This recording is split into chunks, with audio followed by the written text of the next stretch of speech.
Hey guys, Sean here. Welcome back, episode 6. So you want to make your M17 less lethal. First of all, I'd like to start out by saying thanks. The amount of support that I got for making these videos has been huge. So if you're new and you're watching this, like and subscribe. I know it's cliche, but I gotta ask. About a year ago I started this channel, and I did not expect to be standing here in front of a camera talking to you guys. I was expecting to be probably not even show my face, to be honest, but it's evolved. But don't get me wrong, guys.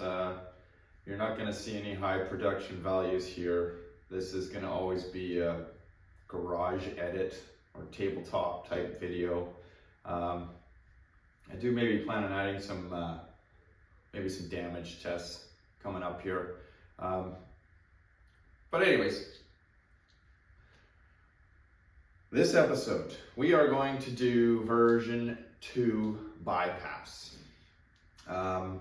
It is 100% reversible, just like version 1, and I'll take you through all the steps. So we're going to open the marker up again. And this version 2, what it means to me. So in the last video, I talked about these markers maybe being too powerful. And version 2 will do just that. But to me, version 2 is something much more, and that is you're actually increasing the size of the air chamber ever so slightly, which will allow me to run a lower bottle output pressure and still have a reasonable power output from the marker. I don't condone running higher than 800, 850 PSI, and I was once in those shoes as well, running 1000, 1100. Marker is perfectly capable of handling it, guys. It's a personal decision. No judgment here, of course. But version 2 comes with some caveats, and that is it can create some unknown problems that seem to vary from marker to marker, and it can be frustrating. So up until this point, you built yourself a very reliable M17. Version 1 bypass, this thing will run all day and not give a whimper. Go to version 2 and you start running high pressure through this. You might run into some hiccups. The main things are it's going to be really hard on your internals. You're going to start to see your bolt's going to loosen once in a while. You may bend a guide pin or just loosen a guide pin. Again, all these things can be caught in your regular maintenance. And those can happen at lower pressures as well. But what I'm saying is I'm going to only run this marker at 800 to 850 PSI. I'm probably going to bump it up to 850, guys. And I'm going to see much less issues than, say, somebody who's pounding on it with 1100 PSI day in and day out. I do a lot of plinking with this, so it does get a lot of use. This one hasn't yet because I've been saving it for the videos. And up until this point, I haven't upgraded the trigger spring, the sear spring, the bolt spring. And these are all worthy upgrades, don't get me wrong.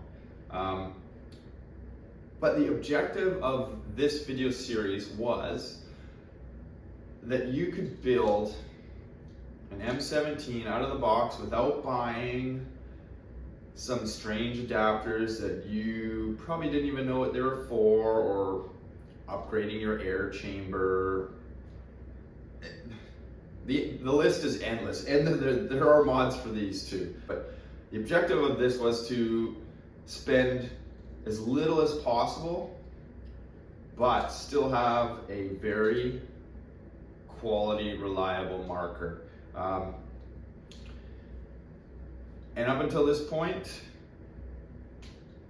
we have installed a extra bumper that was free in your marker box. We've installed a PRV delete screw. If you can source it yourself, you know, they're like 10 cents. If you pay the finder's fee from a real retailer, you know, $7, $10, $15, whatever it is. And sometimes that convenience, I mean, you may think that's a lot of money to pay for a little screw, but you know, maybe you need projectiles too, or there's always something. And you know, and adding in a $7 screw doesn't really seem all that expensive in the grand scheme of things. And the other thing we've done up to this point is a version 1 bypass, and it also doesn't cost anything. In fact, we're actually removing parts from the marker, problematic parts that can cause failures. I am of the opinion, less moving parts, less problems. This marker in its form right now, even after we do version 2 bypass, has one O-ring here in the velocity cap, one O-ring sealing the air chamber to the regulator body, and your heat core O-ring. That's 3 O-rings, guys. There's nothing left in this marker that you wouldn't be able to diagnose yourself, even a novice could find. So the plan is, I am going to do the version 2 bypass. I'm going to run this marker like we have set it up together here. I'm not going to do any of those upgrades until I see fit. So this is going to be the semi-final episode. What's going to happen behind the scenes is I'm going to do a lot of shooting with it, just to show you that you don't have to spend a lot of money to get into this sport, hobby, defense. And I'll update the series as problems arise and the appropriate action that I'm going to take to fix them. But in the meantime, if you have those problems before you see them here on my channel, or you've gone back in my channel, and I do have a lot of videos there, so some of the fixes may already be there. If you're patient enough to scroll through the videos, I never thought there'd be that many. Yeah, I need to move on to some other projects. My Burn SD is sitting on the table in a zillion pieces right now. I don't know how much of the video you're gonna see of that. I didn't really narrate it because that thing is a nightmare to take apart, but that's for another thing. Let's get going on the version 2 bypass. Version 2 bypass, let's get started. Things you'll need: your good set Allen keys you purchased. You can make do again with the ones that came with a marker, but I always recommend better Allen keys. Silicone oil, 7mm socket. I always recommend 6-point sockets for soft malleable metals like brass, for instance, which is what we're gonna see inside here, and what you saw in version 1 of the bypass. Your pick and a rag just to clean everything off. So let's get started. First things first. Grab your pick, remove your pins and your washers from the heat core, from the regulator, sorry.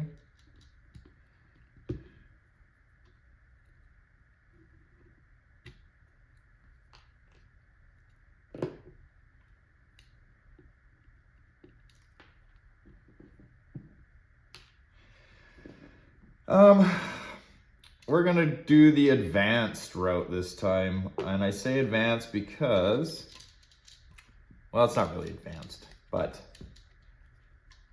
to remove your regulator and bolt all in one assembly, if you put your marker into semi-auto, this whole assembly will come out as one, but doing so, be mindful, it can spit this whole thing out in one shot. So keep tension on this once you've released your two pins here. Pull your whole assembly out, and you can see the bolt came out this time with the marker or with the regulator. Just set that aside for a second. Pull your bolt spring out. And well, I have this apart. See if I can show you down there, because I don't think we showed you this last time. You can see that silver shiny ring down there. That is your bolt stop, bolt guide. It's located right about here. That is what your spring backs up against, and that's what your bolt stops at. It also guides your bolt to make sure it stays centered on its way through into the barrel. That is a steel piece in there, which is one reason why this thing can take a pounding. A first strike FSC, for instance, or even a VKS, it's actually pounding against the aluminum barrel. That's the stop. I haven't seen any failures yet, but it's one of the reasons why we go to the heavier spring, is to prevent that. But in this marker, it's steel. That thing can get pounded all day long. So let's get to the bypass portion of this. I'm just gonna set the marker up here at the top.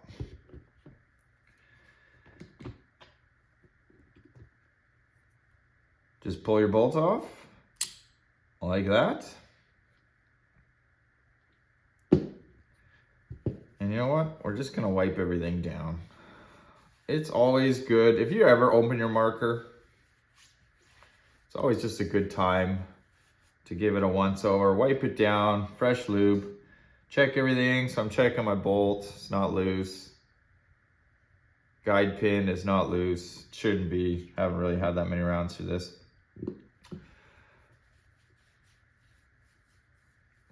Have a look down your air chamber. You can see O-ring is still in place. Sometimes when you pull this out, this ring can slip a little. So if it does, whatever, just take whatever you got at the table, your pin, and just kind of work it back into its groove. Check that your end cap isn't loose, this silver cap here. If this backs off, yeah, definitely your heat core O-ring that's in here can shift or pull out, shoot out. And yeah, that's gonna cause you some grief. So version 2, the one tool I didn't tell you you needed. Adjustable wrench.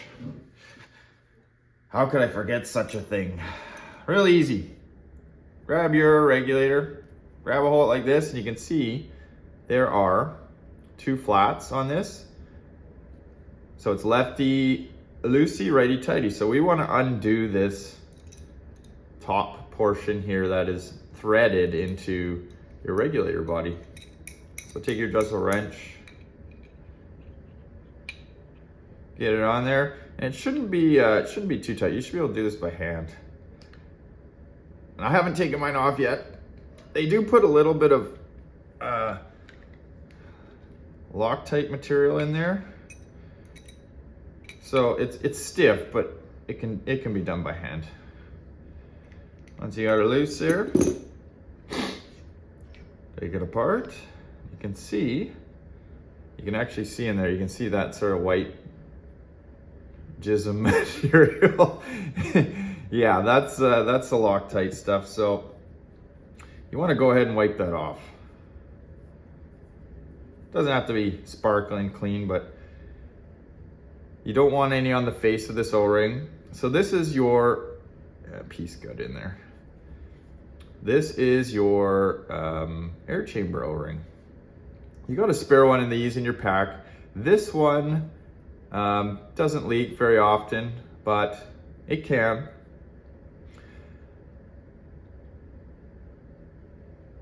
Set it aside. That little brass orifice there is what we're going to remove.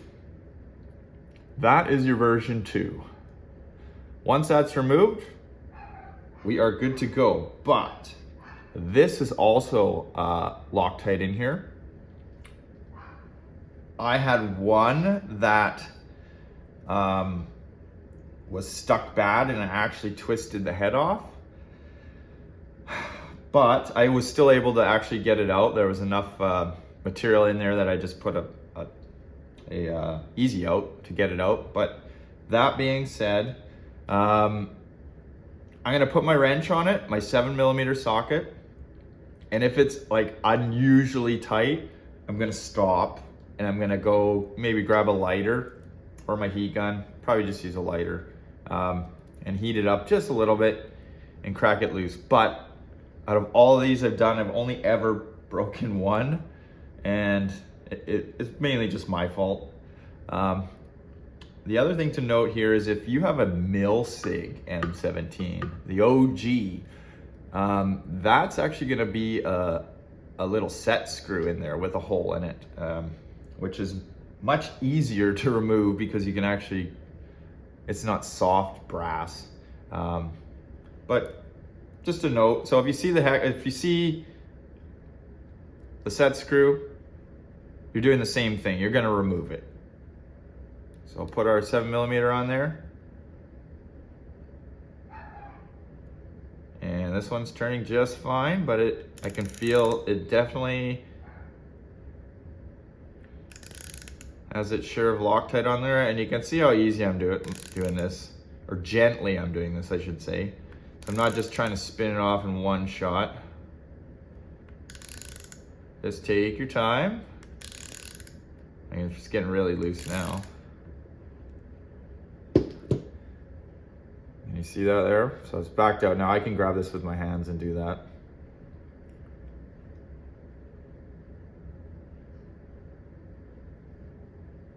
There you go. That is your little orifice, and you can see it's got a little sealing O-ring on it. So don't lose that. Put it aside with your other parts that we did from version 1 here. Because if you want to return back to stock, or you have a problem that you're trying to diagnose, returning to stock or slowly returning back, you may find the issue that you're trying to resolve. You can see all the Loctite crap in there, so I'm going to take my rag and I'm going to wipe this out. You don't need to re-Loctite this. I've never actually found it to come loose. I think this is just a factory assembly dealie. So make sure you get all the crud out of there, because this stuff, it's like powder. I mean, it'll eventually just shoot through your marker, but I prefer it didn't. All right, there you go. Now's a good time. You got this off. Just make sure your cap's still tight. If you have your safety fork on there, it's probably not backed off at all, but I don't run that. So I just always make sure it's snug. I'll also check all the screws on my marker. So my PRV delete, make sure it's still tight in there. I won't go through all the screws on this, but it's a perfect time to just go over and see if any have backed out. This one especially, this one likes to come loose all the time. And if this rear sling ring screw comes loose, your trigger group can actually pull away from the marker slightly, and that's where it makes contact with the bolt. So you can imagine if your sear pulled away from the marker, it's not going to catch the bolt. So this one is really important. Make sure this one's tight. And if you do find a particular screws you're always tightening all the time, and you will, these ones are the ones that seem, these three here and that sling ring seem to be the ones that always like to come loose. A little tiny dab of blue Loctite will go a long way. So let's put this bad boy back together. O-ring, or sorry, air chamber. Take your silicone, and just put a little dab. That was more a little dab, but I'm never cheap with silicone oil. This thing loves oil. Yeah, and just smear it around that air chamber O-ring, and carefully thread it back together. Again, these are very fine threads on here, so you don't want to cross thread it. It should just thread nice and easy.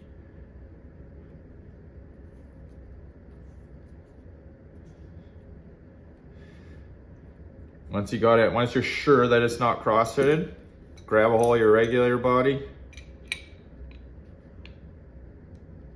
tighten it down, good and snug. You can put a little bit of effort into this one, but don't put in a vise or nothing crazy like that. Just by your hand, tighten her down, you're done. Reassembly.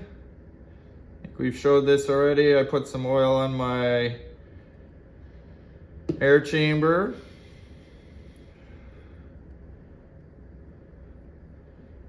I smear it all over every little bit of it. Also take a little, use the snout of my bottle. There's actually quite a bit on there.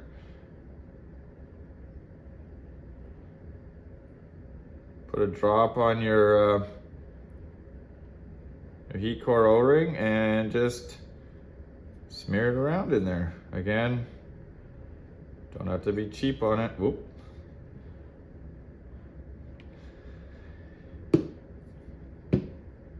Take your bolt, slide her down on your air chamber. M17, you can see how easy it slides. Now, that's how it should slide. If you ever notice that it's sticking, check your heat core O-ring. If this cap is loose, it can have shifted. Like I mentioned earlier, if you pull this out, sometimes a suction just plucks that O-ring, kind of shifts it. You want to see this bolt just slide nice and easy on there, guys. Put a little bit on your bolt. Smear it around.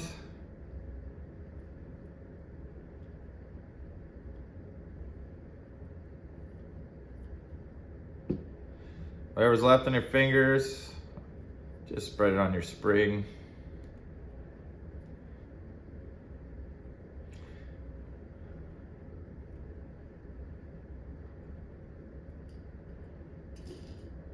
Drop it back on. Clean your slippery hands off. And reinsert in your marker. move some of this stuff out of the way. So, you remember from the first video, to reinsert, you have to be on semi-automatic. Make sure your guide pin is in the upward position so it interlocks with that little top slot there. And this is a good time to mention, dog hairs everywhere. Fun fact for the M17, you can actually run your heat core in this direction, or your regulator in this direction. It doesn't matter. It will function either way. I do run it like this when I'm doing some off-the-wall testing, but I always just reinstall it the same way it came from the factory. So,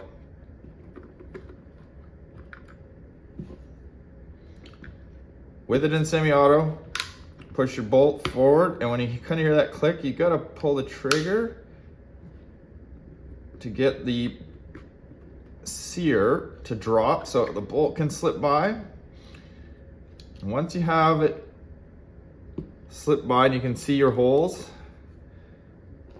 you want to put your pins in.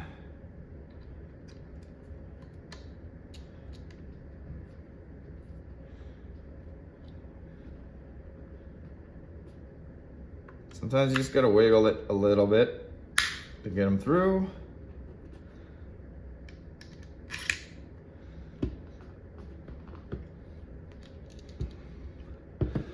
Holding your pins, one of them will probably stay, yep, like that. So usually what I do, now that there's tension on this, drop your washer back on, take your cotter pin,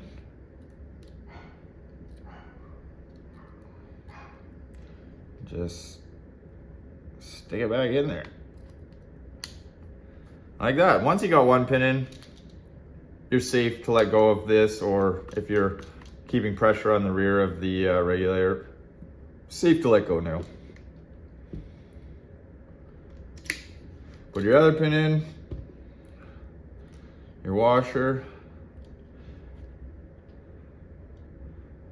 and just spinning it so it's in a better location to slip my cotter pin through. Bam, done. Super easy. Let's go shoot it. Remember, don't throw that out. Keep it in case you need to return stock. Moment you've been waiting for. Version 2.0 of bypass. You've just completed it. Do not load projectiles in your marker. Air your marker first to ensure that you do not have any leaks and that you put it back together properly. So that's what we'll do. I'm going to test at 800 PSI just to keep the results in check. So I will charge my marker using the same bottle I've been using throughout this series. There's that click you want to hear. Again, that's your bolt sliding forward and hitting the sear and locking in place. Just setting my output pressure right now.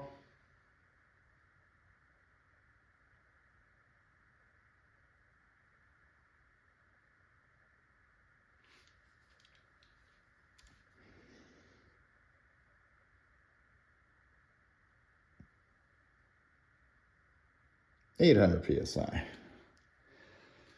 I'm gonna test with the factory barrel first. I got a full mag of 19 Kenner riot balls.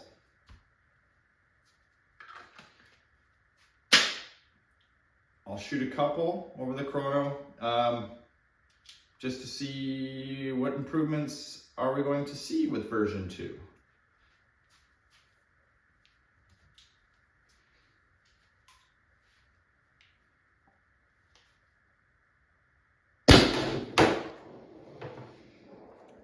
$262.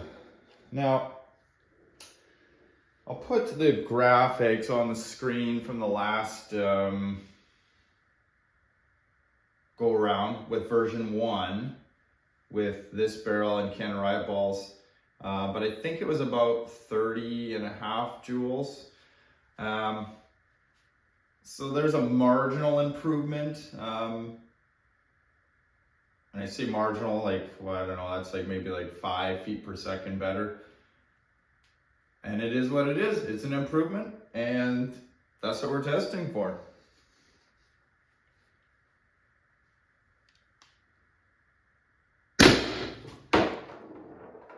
.262. I'll swap the barrel out now.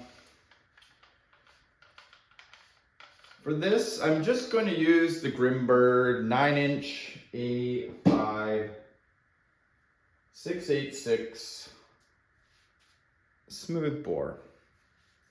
This is probably the best barrel, best performing barrel for its length without being too long. The 14-inch Lapco that I previously tested in the barrel selection video, granted it gave higher numbers, it's longer, that's gonna happen, but it's too long. I like the length of this barrel for performance versus looks. Ugh, dog hair, again, it's everywhere here. But I think I'm gonna hit Kurt up for one of them 6-inch TIPX ones. I mean, that doesn't look bad, but 6-inch would put it, well, just sticking out of the end of this factory shroud. Let's see what this one does.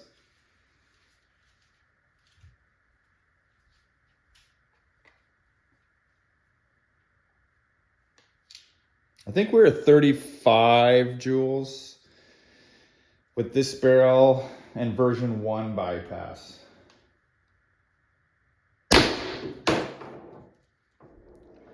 .298. So I think that's probably about 10 FPS better. Again, I'll put the graphics on the screen, guys. It's just to prove that there is some gains to be had by doing the version 2.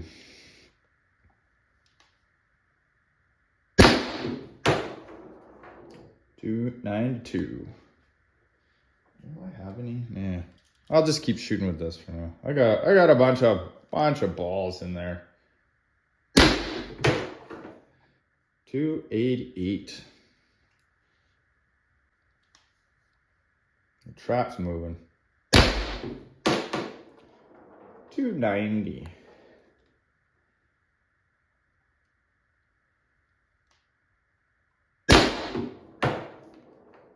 .286. .286. I'm not going to put all those stats on the screen. It kind of gets redundant, but let's fire this mag off. And this, I did start with a full bottle. I didn't show you guys, but we'll see how many shots or how much pressure I got left after 19 shots.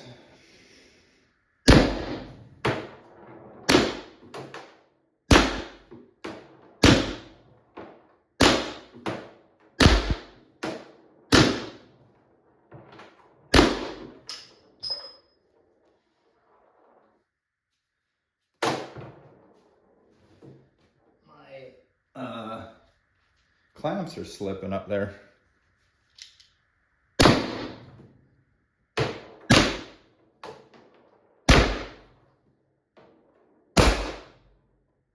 Last one.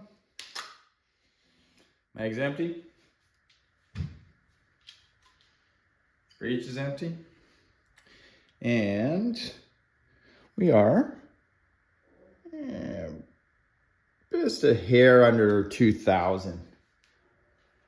For 19 rounds at 800 PSI, that's pretty good. in most cases, you're not going to need a whole magazine. At least you shouldn't. But it's a perfect opportunity to say, if you're running 1100 PSI, you'd probably be almost out of air. I bet you'd be around like 1300 PSI. You might have a couple of shots left. It's been a long time since I fired a whole mag at 1100, so don't quote me on that, but higher output means it's using more air. So of course your shot count goes down. Well guys, I think that's gonna be it for now. Like I said, I'm gonna update the video as maybe problems arise, and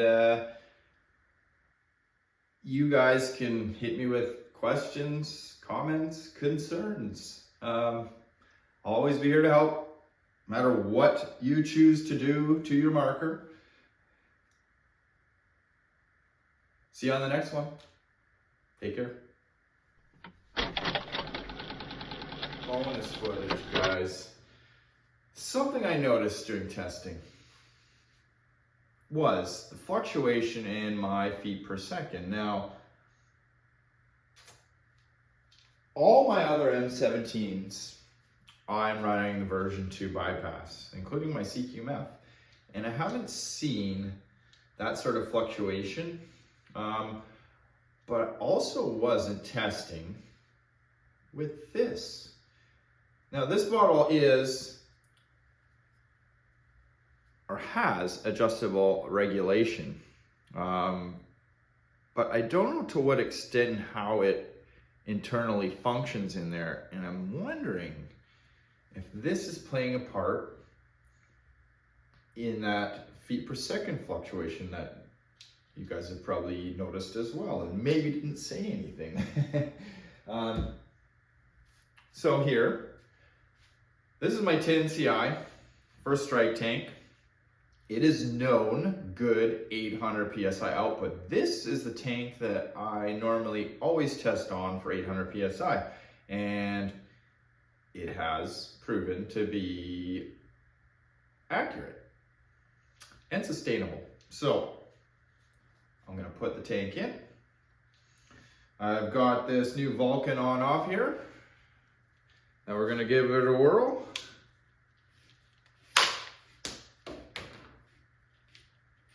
And I spit a ball out. That's okay. And let's see what the results are. 9.9 grams. And it's a full mag. Well, it was a full mag. One ball spit out there.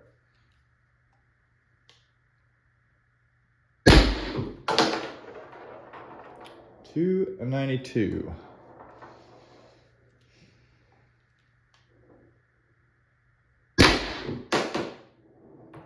$2.94.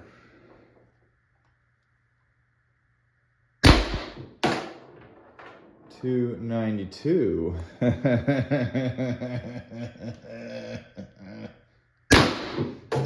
Damn it, you guys. You see what's happening here? There's a variable. There's always a variable. Now, that tells me one thing. This tank doesn't regulate in the same manner that this tank does. And it's not about flow this time. It's about the amount of, it's about how fast the regulator is filling your airspace here in your marker. And now, remember, we've deleted the regulation from our marker, so we do need some form of regulation. And in most cases, your bottle is regulating via a very similar type of spring pack system of valve washers or a coil spring inside here. I don't know what's inside here, but do you see that inconsistency?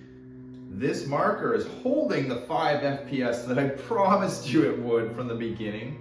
And I'm glad that I caught this before I sent this video out. So hopefully you hung in there long enough I don't think, I mean, you saw what this max output was on here at 800. It was like 298, but then it dropped to 286, 290. So this bottle is producing the same FPS as this, but not the same consistency. Strange, right? Definitely strange, but I learned something new today, and hopefully you did too. And that's why I want to hear your problems. It's because stuff like this, you don't discover unless somebody asks the question or does a test. And that's why I love data, guys. So cheers to that.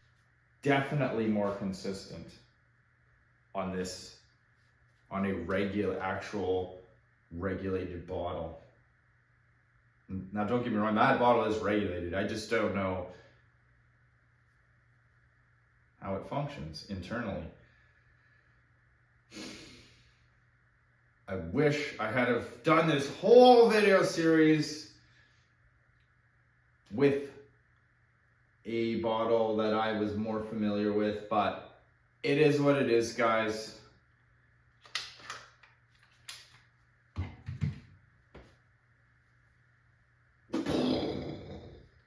One more thing before I go.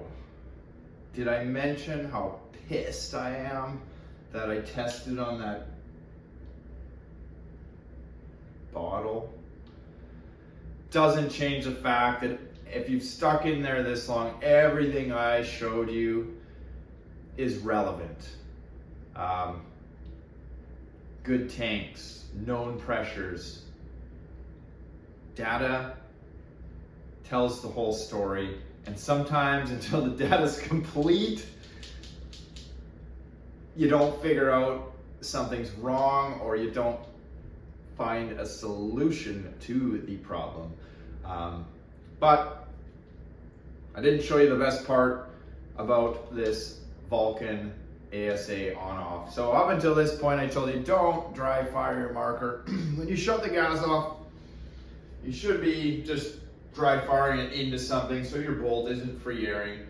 Save some wear and tear.